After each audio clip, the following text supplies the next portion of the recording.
What is peace? We think of it as the absence of war. The calm after the storm. But what if peace is not an absence, but a presence?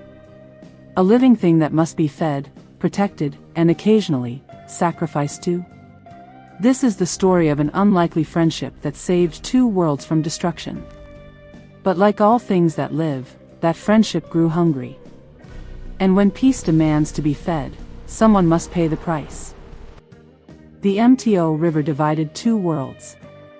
On the eastern bank lived the Kima tribe, monkeys who swung through the baobabs, ate the sweetest fruits, and told stories of the treacherous crocodiles who lurked below.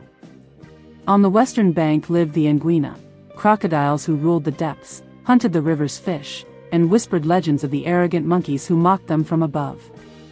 For generations, they coexisted in a state of cold war. Occasional snatched lives. Constant suspicion. Never open conflict. Because both sides knew that full war would mean mutual destruction. Until the drought came. The river shrank. The fish grew scarce. The fruits withered. Hunger pushed both tribes to the edge. The elders, Kibibi of the monkeys and Kiboko of the crocodiles, began sharpening their arguments for war. They have what we need, the whispers said.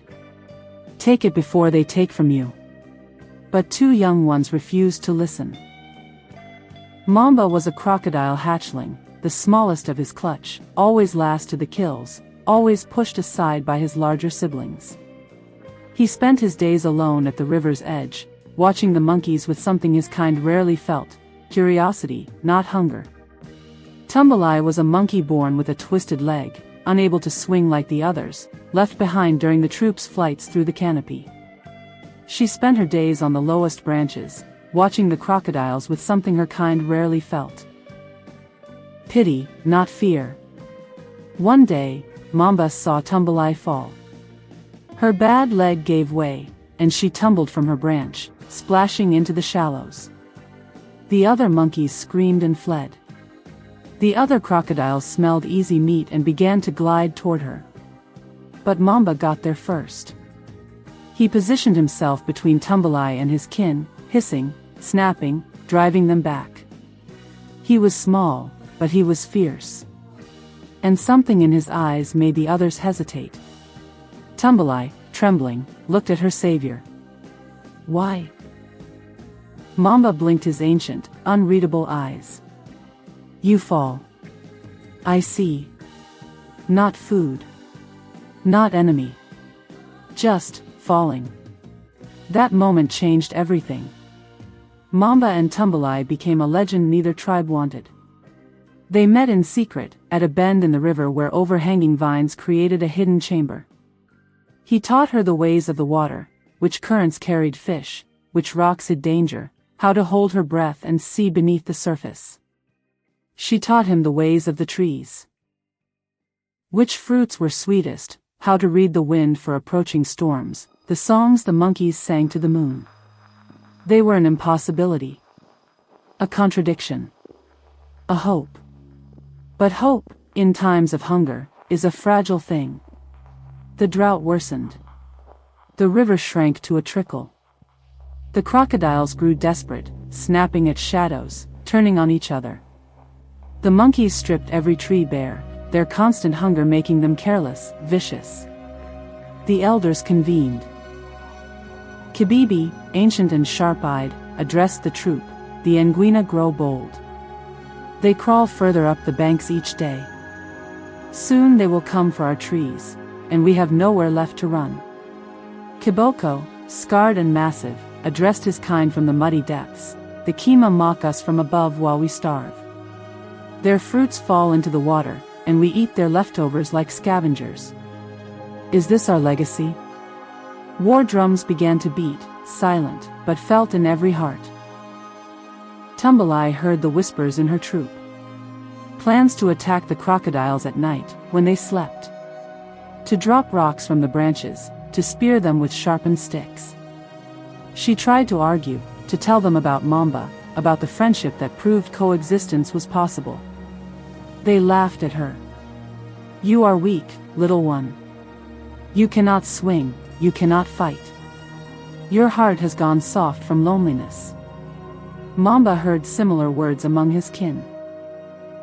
His siblings mocked him for his small size, his strange gentleness. You play with monkeys while we starve? You are no Ngwena. The pressure built. The river shrank. The hunger grew. And then, the first death. A young monkey, careless from hunger, leaned too far over the water to grab a floating fruit. A crocodile, not Mamba, but one of his larger brothers, surged up and took him. The water churned red. The monkeys screamed their fury. War was no longer a whisper. It was a promise. Tumbalai found Mamba at their secret place. Both were shaking, not with fear, but with the weight of what was coming. They'll kill each other, Tumbalai whispered. All of them. Our families. Our kinds. Mamba nodded slowly. We cannot stop them alone. They will not listen. Then we need help. They sought out the only beings who might care, the river itself. Deep in the Mto, in a place where the water ran cold even in drought, lived an ancient spirit, Maji Mkuu, the Great Water. It was said she had created the river at the beginning of time, and that she watched over all who lived within her. They found her not as a creature, but as a presence. A shimmer in the depths. A voice that flowed through their minds like current. I have seen your friendship. It is rare. It is precious. It is also dangerous. Tumbalai pleaded. Great Mother, our people are about to destroy each other. Can you stop them? Maji Mkuu was silent for a long moment. Then, I can. But peace has a price. You cannot have it for free. Nothing in this world is free. Mamba spoke, his voice steady despite his fear. What price? One of you must become the bridge. Not in metaphor, in truth. Your flesh. Your spirit. You must become part of the river, part of the peace, forever. You will not die, but you will not live as you are now. You will be transformed. A living symbol. A sacrifice that both sides must acknowledge. Tumbalai and Mamba looked at each other. They had known each other only a short time, a blink in the lifespan of a crocodile, a season in the life of a monkey. But in that time, they had built something their kinds had never known, trust across the divide. They spoke at the same moment. Take me. Maji Mkuu's laughter rippled through the water. You would both give yourselves? That is unexpected. And powerful. Very well. The river will take you both. But know this, you will not be together. You will be placed on opposite banks, watching, waiting, forever separate. That is the nature of a bridge, it connects, but it does not hold. They didn't hesitate. They dove into the deepest part of the river, holding each other's gaze as the water closed over them. The next morning, the armies gathered. Monkeys lined the eastern bank, clutching stones and sharpened branches. Crocodiles filled the western shallows, jaws open, tails lashing. Kibibi and Kiboko faced each other across the narrow water, ready to give the signal. Then the river rose. Not in a flood, in a glow. The water turned silver, then gold, then a deep, peaceful blue. And from its depths emerged two figures, one on each bank, half submerged, half emerged. On the eastern side, a creature that was part monkey, part water, Tumbalai's face, serene and watching, her twisted leg now a cascade of flowing current, her arms reaching toward the river. On the western side, a creature that was part crocodile, part river, Mamba's ancient eyes, calm and patient, his body half hidden in the depths, his gaze fixed on his friend across the water. A voice, vast and gentle, spoke from the river itself, Maji Mkuu's voice, but also Tumbalai's, also Mamba's. Look upon the price of war. Look upon the cost of peace. These two gave themselves so you could live. Will you throw their gift away? The armies stared. The stones fell from trembling monkey hands. The crocodile's jaws slowly closed. Kibibi, tears streaming down her ancient face, spoke first. They were right.